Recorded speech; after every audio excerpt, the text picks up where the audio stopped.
What happens when you have a lot of debt and interest rates at zero? How does that work? And that dynamic is what happened in 2008. And so it's very much emphasized in my mind how in order to understand things that never happened in my lifetime, I have to study history. And there were three major things. There are three major things that are now happening in our lifetime that didn't happen other than you'd have to go back in history. Those three things are we're producing an enormous amount of debt, particularly government debt, but a lot of debt, and monetizing that in amounts that you would have to go back to the 1930 to 45 period. Number two, we have a level of internal conflict.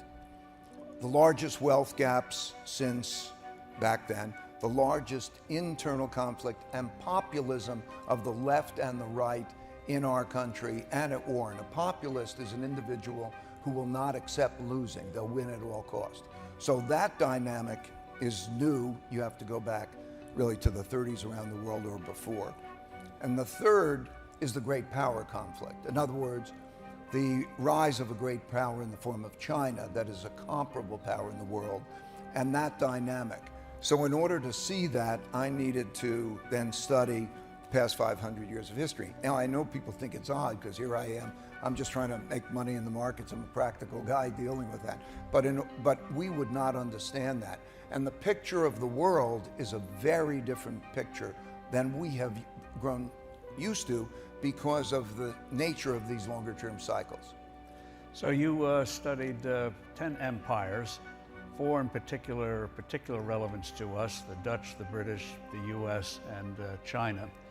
And you have come to the conclusion that there are these empires are great powers, go through cycles, and as you say, even though times and circumstances have changed, the cycles don't. And be prepared, even though it has not happened in your lifetime, big disruptive things can happen. Well, I think it's not adequate to just assume that because it happened in the past that it's going to happen, or the cycles. What the cycles do is they shine light on the cause-effect relationship. So let's take a basic dynamic. If you have a financial crisis, and we can get into what causes it, at the same time as you have large wealth gaps and therefore big disagreements, you are likely to have populism. And if you have those two things coming together, it's an explosive combination. It was said in the earlier session, for example, capitalism.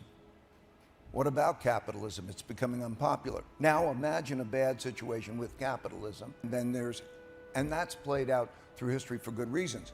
If you combine that with the external conflict, the war, the external war. When I say war, it is a reality that there are measures of health in an economies rising and declining. And so when you have that geopolitical conflict and you put that on top, you have a dangerous set of circumstances. In doing that examination of those periods, I found also that there were two other big factors that mattered. Those were, interestingly, acts of nature, droughts, floods, and pandemics, killed more people and toppled more of the civilizations than the first three I mentioned. Then inventiveness.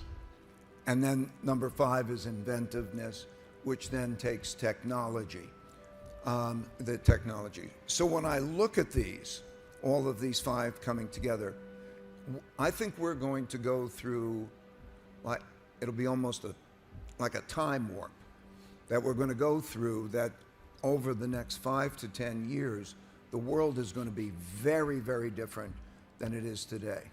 Quickly touch on, you talk about the rise of a power or an empire, it peaks and then it declines. Pick the Dutch or any empire, walk us through those kinds of phases and what we can expect. Okay, an order, when I say a world order or a domestic order, is the way you're operating, the system that you're operating on. How people and they work with change. each other. Well, yeah. In other words, 1945 we began a new world order. Or in some countries, they change their domestic order. They have a revolution. But there's always a war at the beginning, some kind of conflict at the beginning, and the system changes.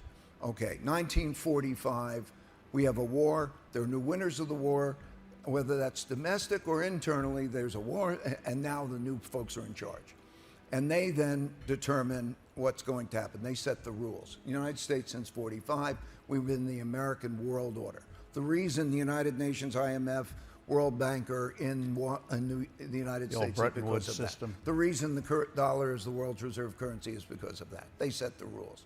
Over that period of time, then you don't go into a war. You have a period of rebuilding and then usually a period of prosperity because nobody wants to go into war again. And then so you begin this cycle. And in that cycle then, to take you through very quickly, that has higher levels of productivity and so on. Basics matter. Things like education. And when I say education, well, just for the audience's sake, Ray's come up with 18 metrics of measuring health, 8 particular very important ones. You mentioned education. I just want you to touch quickly on, it's not just knowledge and learning, but also you talk about character and other aspects. Define That's that right. for us. That's very important. Education, of course, are the ability to do your reading, arithmetic, and all of that. But it also is character development. In other words, you build certain types of people who are capable and also understand character, the ability to get themselves to do the difficult things, and to work in a community for a better purpose. That is a fundamental ability. So all of these early stages have those elements, and then they have capital markets. In the early stages, always it's a great benefit if you can put resources in the hands of those who are capable and make those things happen. But over that period of time, debt rises relative to GDP, and there's a mindset change from a mindset of conservatism. Those who went through the war, my dad who went through the Depression, was not going to be a quick and easy speculator in the stock market. So, and then they get paid, and you get rewarded because the environment improves, and then you become a world's reserve currency.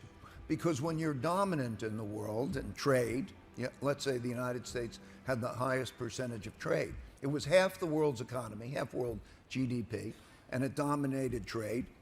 So through all of these cases, they bring their currency along, and that becomes the vehicle that others want to save in.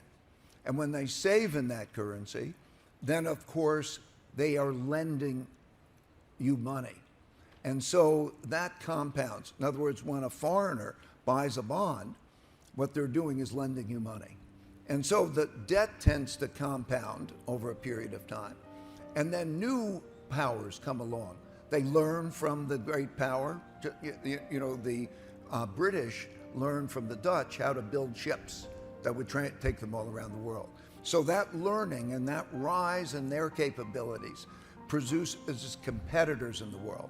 And so you start to see the new empires becoming more competitive and also having those aspects. And the British also learned capital markets when William of Orange became King of England and the Bank of England. Right. Each one of these empires then has the financial center. So the Dutch had the world's financial center. They had the world's reserve currency. They had the best education system. They had these elements. They had the first stock exchange, first stock then company. London. So Amsterdam was the world stock market, financial hub. Then in the British Empire, London was. Then in the United States Empire, New York was, or still is. And then now what you're having is a change in that dynamic, of course, where there's then that competition, the great power competition. When those things operate in line together, that's important. So now this is a bigger cycle. Within that bigger cycle, there's a shorter cycle. Okay, look, we all know what the classic business short-term debt cycle is because there have been 12 since 1945. We're now 12 and a half cycles into them. They're the ones, you have a recession, high unemployment, low inflation, central banks produce a lot of money and credit, You have that improvement, productivity, it's the sweet spot of the cycle. Then you get past the sweet spot, you produce inflation. Then they tighten monetary policy. And then with the tightened monetary policy, they pull the money, and then things slow up, and then you have the downturn, and you do that over and over again.